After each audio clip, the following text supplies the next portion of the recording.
E o que faz o juiz? O que faz o operador de direito? O que fazem vocês quando analisam o direito de um cliente, quando analisam um contrato? Vão interpretá-lo. E interpretar não é somente ficar preso à letra do que está escrito no contrato, à letra do que disse a lei. Interpretar é buscar o sentido do contrato. Por isso que o nosso Código de 2002 fala em avaliar a função social do contrato, avaliar a boa-fé objetiva, avaliar os costumes e o que deve ser visto em torno do contrato, que está até mesmo fora da letra do contrato. E só aí eu já me coloco numa posição de direito natural.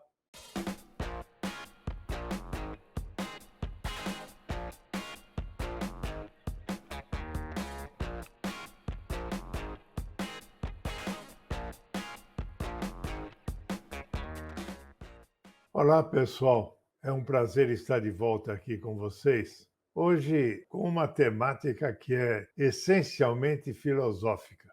Há muito tempo que eu não costumo falar sobre essa temática, ainda porque é algo que diz respeito à teoria geral do direito e à filosofia do direito. Nós vamos falar alguma coisa, claro que sempre em nível superficial, sobre direito positivo e direito natural. São uma díade de posicionamento que, ainda que nós não queiramos ou não percebamos, estão no subconsciente do julgador e do jurista. O que é importante a fazer quando nós temos diante de nós uma lei, um caso concreto, a transgressão de uma lei ou a necessidade de interpretar um contrato ou a lei? Ou eu me prendo exclusivamente à letra da lei, a lei diz o que pode e o que não pode, ou eu vou buscar um sentido maior dessa lei, mesmo a lei dizendo que não pode, eu vou verificar por que não pode e se efetivamente não pode. Nós estamos aí já nessas duas searas, do direito positivo, que é o direito posto ou imposto, é o direito da lei, do legislador, das normas, o direito natural, aquele que entende de uma forma ou de outra, com dezenas e dezenas de teorias, que existe algo muito mais nobre, muito mais profundo do que o exame frio e exclusivo e restrito da lei. E aí nós estamos perante as duas grandes ideias que vêm permeando o mundo desde o século XV. Ora, de um lado, os idealistas, doutrinas que abrangem o justnaturalismo, o direito natural, e do outro lado, os positivistas, aquele que entende que só vale e só é direito a lei posta, a lei escrita, a lei dos homens. O positivismo exclui posições metafísicas. Direito é somente aquilo que é colocado pelas leis, pelo Estado. O direito se confunde com a legalidade. O que é legal é direito. Ora, o direito natural parte da existência do justo, independente da lei ou de uma imposição. Existiria mesmo que não houvesse Estado. Não matar é uma lei universal que teria vigência ainda que não existisse um Código Penal. Ora, a legalidade vigente é aferida por critérios superiores de legitimidade, o Estado de Direito, o Estado da Justiça. Já para os justnaturalistas, os valores são algo imposto suscetíveis de justificação objetiva e metafísica. E o que faz o juiz? O que faz o operador de direito? O que fazem vocês quando analisam o direito de um cliente, quando analisam um contrato? Vão interpretá-lo. E interpretar não é somente ficar preso à letra do que está escrito no contrato, à letra do que disse a lei. Interpretar é buscar o sentido do contrato. Por isso que o nosso Código de 2002 fala em avaliar a função social do contrato, avaliar a boa-fé objetiva, avaliar os costumes e o que deve ser visto em torno do contrato, que está até mesmo fora da letra do contrato. E só aí eu já me coloco numa posição de direito natural. Mas os positivistas, que ganharam terreno muito no século XIX e no século XX, eles têm uma posição empedernida. o que vale é o que está na lei. E no século XX, isto deu margem a Hitler, a Mussolini e a outros ditadores e ditadorecos da América Latina, porque eles impõem a lei é a verdade, e vejam o desastre que levou a humanidade àquela fantástica e terrível Segunda Guerra Mundial, com bilhões de pessoas mortas, porque um desvairado ou um grupo de desvairados entendiam que podiam fazer as leis e as leis eram o ponto final.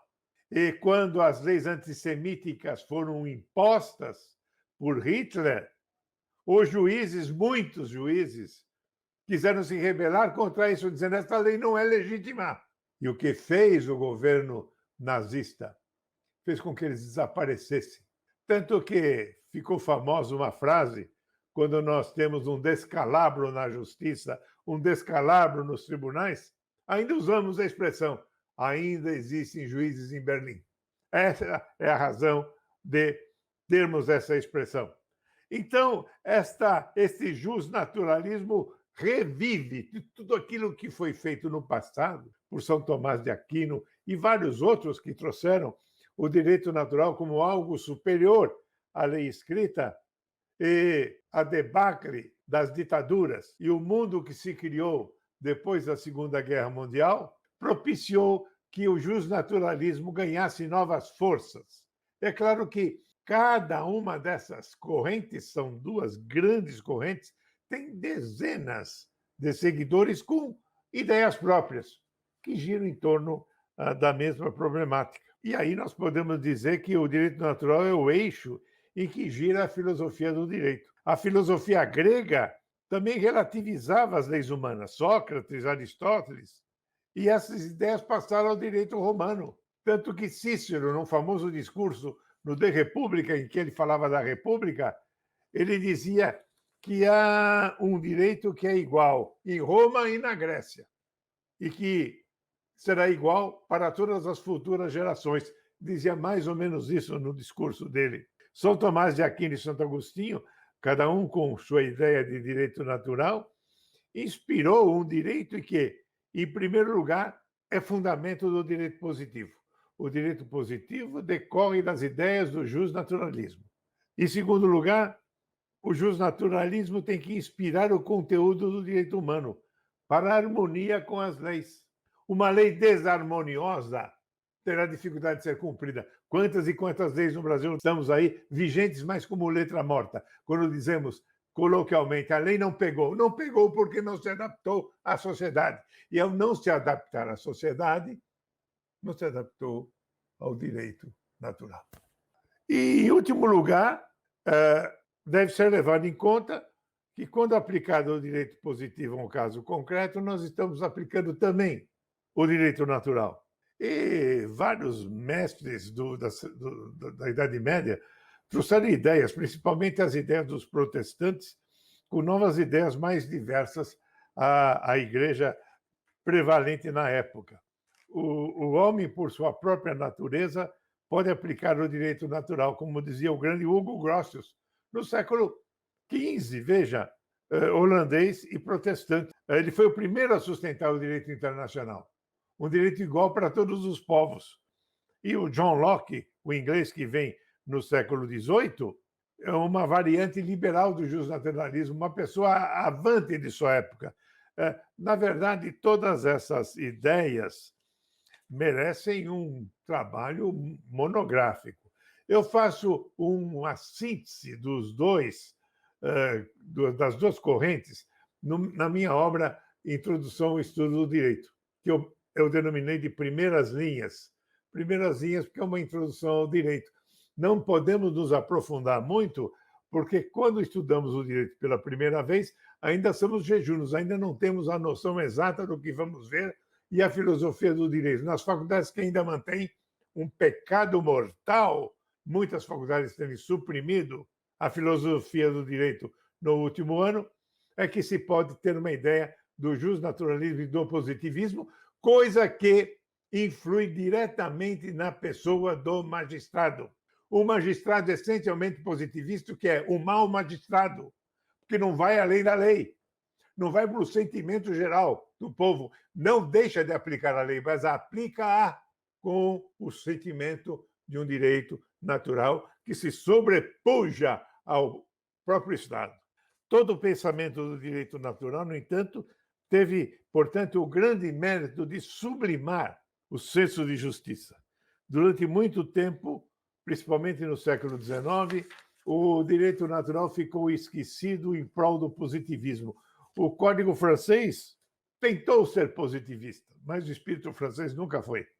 Ora, quando nós temos cláusulas abertas no nosso Código Civil, há uma noção de lei escrita que protege a dignidade do homem. Quando o magistrado ou julgador vai examinar se um contrato atende à sua função social, ele está procurando a melhor dignidade possível para ambos os contratantes. Quando ele examina a boa-fé objetiva, a dignidade do contrato, que em última análise é a dignidade do ser humano.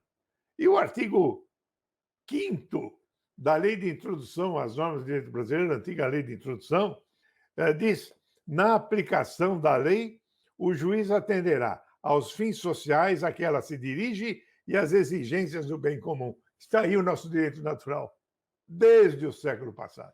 Portanto, os exemplos se multiplicam. Nós temos um dispositivo no Código Civil, quando eu falei de testamentos, numa das nossas preleções, eu lembrei do artigo 1979, que é o testamento de urgência, de emergência, que pode ser válido sem nenhuma testemunha. E o juiz analisará as circunstâncias para ver se é válido ou não. É uma inovação do Código, introduzida por Miguel Reale. Vou falar mais de Miguel Reale daqui a pouco, mas isso dá uma ideia perfeita do direito natural. O indivíduo estava à morte e declarou o seu testamento a 2 testemunhas. O navio estava para sossobrar e ele declarou a alguém no navio a sua última vontade.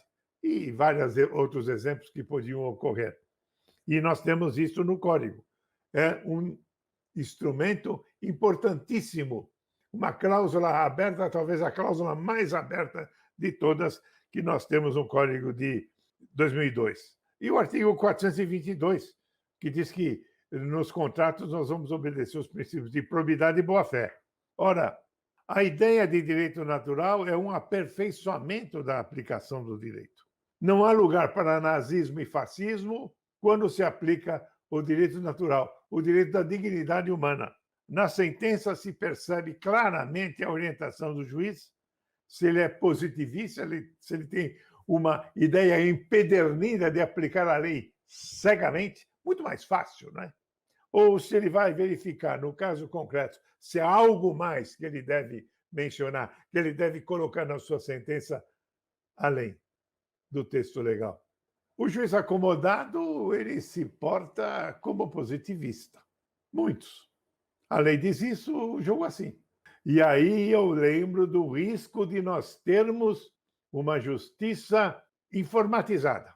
Nem todos os casos são iguais. Casos iguais podem ser julgados separadamente? Podem, mas tem que se verificar se são iguais mesmo. Por vezes, nenhum despejo por falta de pagamento é igual a outro. Ora, a interferência da personalidade do direito natural tem que ocorrer nos julgados, sob pena de nós termos mecanismos informatizados que vão julgar cegamente.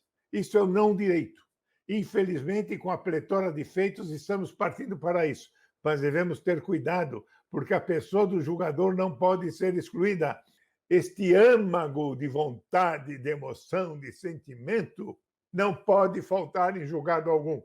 E se nós apertarmos a tecla Enter e aqueles algarismos que se combinam vão trazer toda a ideia do julgamento, vai nos trazer a sentença, pode ocorrer, e ocorre com frequência, que essa sentença seja injusta. O juiz precisa estar atento a isto e o ordenamento não pode permitir que nós tenhamos uma justiça totalmente informatizada, sem a presença e a atuação mental inafastável do magistrado. porque o direito positivo aplicado ao pé da letra é uma porta aberta para os direitos totalitários. Tivemos muitas teorias para sustentar o direito positivo. O próprio Norberto Bobbio, um grande mestre turinês, que sempre se declarou positivista, no final de suas obras ele dizia que ele era positivista quanto ao texto, mas um naturalista quanto à sua aplicação. Portanto, ele abriu mão do positivismo estrito. E eu recomendo a leitura de qualquer obra, de preferência todas, de Norberto Bobbio, um gênio da filosofia do direito. E a simples técnica jurídica, portanto, os algoritmos não asseguram a correta aplicação da lei. Eu tenho 500 julgados em torno do mesmo fato. Será que esses 500 julgados devem ser idênticos? Não existem situações próprias das pessoas envolvidas nesses julgados? O algoritmo deve prever isto e, quando isto ocorrer, deve soltar. Soltar a ideia e dizer: esse julgado não pode ser decidido pelo nosso algoritmo. Olha, os algoritmos vão acabar com a nossa atividade, mas nós não podemos deixar. Algoritmo que nos impulsiona a comprar, a vender, a fazer algo que espouca na tela de nosso computador e nós nem sabemos como. Parece que quando pensamos em comprar um televisor, todas as lojas sabem que nós queremos comprar um televisor. Isto não pode ser levado ao direito de uma forma sistemática. Há algoritmos, há algoritmos. E dentro desta teoria positivista ou justnaturalista, eu não posso deixar de lembrar vocês da posição de Miguel Reale. Miguel Reale, meu mestre da Faculdade de Direito do Largo de São Francisco, se não foi o introdutor, foi o principal intérprete da teoria tridimensional. Ele mesmo dizia que Radbruch, antes dele, na Alemanha, já tinha mencionado isso. Mas, segundo Miguel Reale, o direito gira em torno de 3 pontas de um triângulo: fato social, valor e norma. Vamos imaginar que o mercado está com dificuldade de conseguir inquilinos para os seus imóveis. E agora nós vamos ter dificuldade de conseguir inquilinos para prédios não residenciais, para grandes escritórios, que depois dessa pandemia eles vão voltar em escritórios menores. O que o legislador deve fazer? Ele vai imaginar: olha, nós estamos com um grande número de imóveis desocupados, nós precisamos incentivar essa locação. O valor, o fato, imóveis desocupados. Precisamos incentivar a locação. Norma, vamos expedir uma norma que facilite essa locação, que dê vantagens ao locador e dê direitos ao locatário. A sociedade tem admitido uniões de pessoas do mesmo sexo. Uma luta paulatina no mundo inteiro. O legislador entende que isso é um fenômeno. A união de pessoas do mesmo sexo, o fato. E qual o valor? A sociedade brasileira, aos poucos, já vem admitindo, já admitiu essa possibilidade. Então, vamos expedir uma norma. Fato social, valor e norma. Nenhuma lei foge a isto, a não ser as leis totalitárias, que não examinam o valor. É o direito axiológico, não é? O valor não é examinado nos direitos totalitários, só naqueles que permitem a discussão das normas. E esta é a grande virtude da teoria tridimensional de Miguel Reale. O direito é uma realidade do mundo cultural, o direito, mesmo sob a natureza, pertence ao mundo da cultura, e a implicação e polaridade do fato social, do valor e norma. Uma implica na outra. Quando eu tenho uma lei, eu tive um fato social, um valor e a norma. Quando eu tenho uma norma, eu vou ver qual foi o valor que exigiu essa norma e qual foi o fato social que ela deve cobrir. Esse triângulo é o espelho para o legislador e julgador em tantas e tantas situações, eu diria, em todas as situações. E tudo isso é visto por Miguel Reale como um fato histórico. O direito vive na história. Sem ela, nós não sabemos o que aconteceu e o que poderá acontecer no futuro. Os valores do ser humano é primordial. A norma sempre põe um valor, uma axiologia, axios, valor. Não é valor financeiro, é valor moral, valor sociológico, valor natural. E esses valores são bipolares. Para tudo na nossa existência, existe o simpático e o antipático, o bom ou o ruim, o bem ou o mal. E isto é um valor que se atribui aos fatos. Valor é um exercício diário de livre-arbítrio. Vou por uma rua ou vou por uma avenida? Valores. Compro um carro de uma marca ou de outra marca? Não estou preocupado com valores do valor. Às vezes os carros têm o mesmo valor. Mas qual aquele que eu atribuo maior valor? Os valores estão na consciência popular. E hoje, os grandes valores são os valores ecológicos, que ganham força e abarcam o direito natural. O direito natural hoje está muito ligado à ecologia. E tudo que se discute, como desmatamento da Amazônia, etc., etc., eu nem vou entrar em detalhes, mas você sabe que nem sempre são os melhores valores que estão defendendo, entre aspas, a nossa Amazônia. E eu me recordo com muito carinho de Miguel Reale. Tive a honra de ser seu aluno. A aula dele era magnética para expor essas ideias. Nós tínhamos aula no 5º ano, quando todos já estávamos pensando na formatura, na vida profissional. Silêncio imperava, porque ele prendia a atenção da plateia. Gênio. E eu recordo a vocês que esta temática é essencialmente filosófica. No meu livro, Introdução ao Estudo do Direito, já está na 5ª edição, eu traço melhores conceitos. É claro que lá eu posso dar os conceitos mais simples, mas que sejam acessíveis. Não adianta eu ficar preso em Kelsen para confundir a ideia de vocês, nos noruegueses Rosenhart, e com esse monte de doutrinas. E confesso a vocês, se vocês forem ler Kelsen a primeira vez, não vão entender coisa nenhuma. Eu não quero entrar em doutrina de Kelsen, na Grundnorm, mas vocês vão ter que passar por eles. É inevitável, vão ter que passar por eles. Kant, que não era jurista, mas que influiu muito o direito também, e vários outros filósofos pós-modernos. E o direito americano, essencialmente prático e pragmático, chegou aos valores de uma forma muito fácil.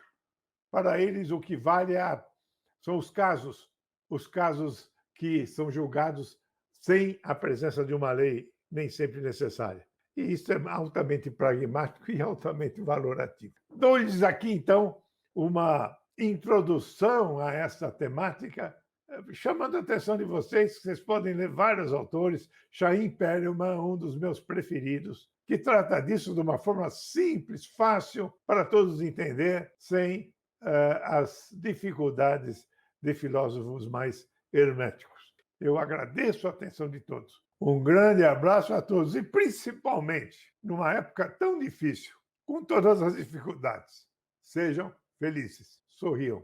Isso é muito importante. Até breve.